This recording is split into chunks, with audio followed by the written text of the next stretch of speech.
பூ வந்து ஆம்பூர் அரும்பு வந்து ஒரு 30 சென்ட் போட்டிருக்கிறோம். குண்டுமல்லி ஒரு 15 சென்ட் போட்டிருக்கிறோம். பூ எடுக்கிறதுக்கு 10 ஆள் வந்தாதான் நாங்க பூ எடுக்க முடியும். இல்லைன்னா அது பூத்து அவ்வளோதான், முடிஞ்சு போச்சு. பூ விலை போகல.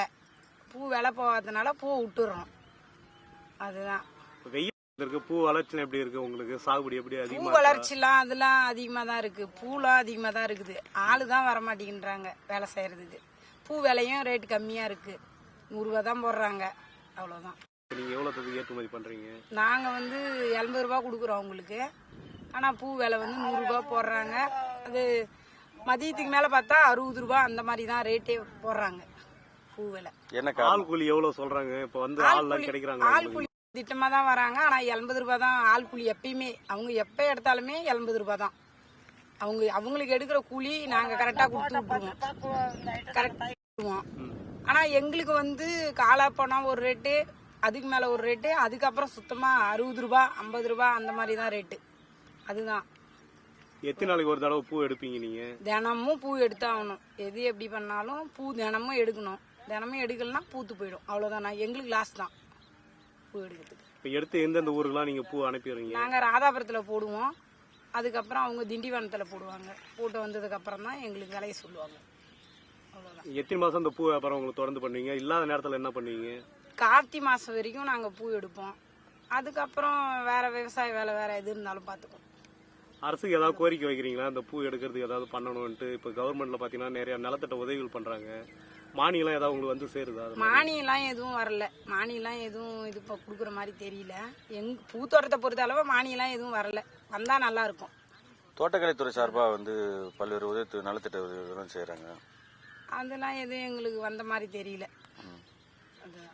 இந்த பூ வியாபாரம் எப்படி இதோ பண்றீங்க? உங்க சுத்துவட்டாரம் என்னென்ன ஊர்ல பண்றாங்க தொடர்ந்து? இது வந்து இந்த பக்கம் வாக்கூர், பகண்டை, அந்த சைடு ராதாபுரம், குச்சிப்பாளையம், அது எல்லாமே பூத்தோட்டம் தான். இங்க எல்லாமே பூத்தோட்டம் தான். உங்க பேருங்க?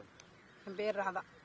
நாங்கள் இங்கே பூந்தோட்டம் வச்சு வளர்க்குறோம். நாங்கள் ஒரு 1/4 காணி குண்டுமல்லி வச்சுருக்குறோம். 1/4 காணி வந்து மல்லி தோட்டம் வச்சுக்கிறோம். இந்த நேரத்துக்கு வந்து எங்களுக்கு ரொம்ப நஷ்டமாக தெரிகிற மாதிரி தெரியுது. எங்களுக்கு பூ எடுக்கவும் மாட்டுறாங்க, பூ ஆளும் கிடைக்க மாட்டேன்னுது. ரொம்ப இதுவாக இருக்குது. இதுவே இன்னும் 2-3 மாதம் சென்று போயிட்டோம்னா கொஞ்சம் விலை எங்களுக்கு விற்கும், எடுக்கிறதுக்கு கொஞ்சம் ஆசையாக இருக்கும். இந்த நேரத்துக்கு வந்து ஒரு 10 நாளைக்கு ஒரு ஐட்டம் நாங்கள் மருந்து அடிச்சுக்கின்னு தான் இருக்கணும். வாரத்துக்கு ஒரு களை நாங்கள் வெட்டிக்கின்னு தான் இருக்கணும். இதில் இந்த அளவுக்கு நாங்கள் வந்து பயிர் ஏற்றி எங்களுக்கு மனுஷே கஷ்டமாக தான் இருக்குது. ரொம்ப கஷ்டமாக இருக்குது இந்த நேரத்துக்கு. எங்களுக்கு இந்த வெயிலில் நாங்கள் கஷ்டப்பட்டு ஒன்றுமே எங்களுக்கு கட்டாத மாதிரி தெரியுது.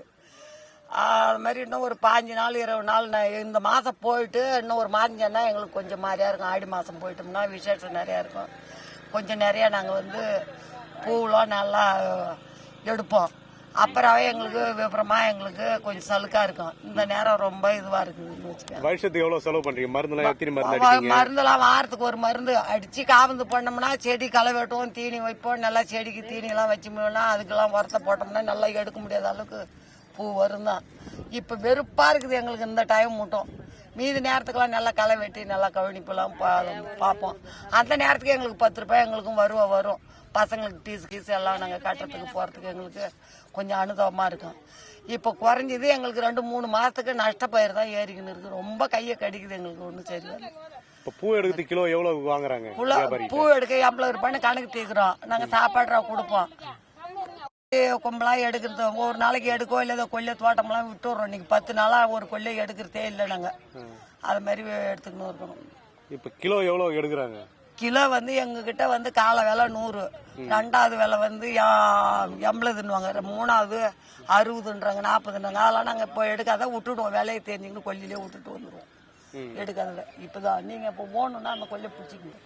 இப்போ இந்த விசேஷ நாள்லாம் உங்களுக்கு எவ்வளோ இது பண்ணுவாங்க? அந்த நேரத்துக்குலாம் கிலோ ஒரு 20 ரூபாய் 30 ரூபாய் எங்களுக்கு போடும் பூ. அந்த நேரம் கொஞ்சம் மாதிரியா இருக்கும். தப்பு வராது. அதெல்லாம் தான் போகிறதுக்கு இன்னும் கொஞ்சம் நாள் ஆகணும். பேர் பாட்டிமா? என் பேர் செந்தாமரை. அதான் வெட்டுக்காட்டு சார்.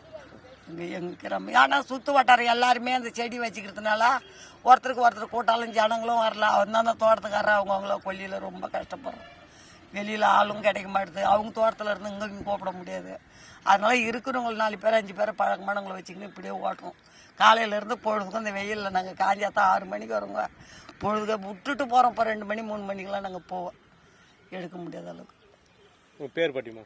அதான் பேர் செந்தாமரை.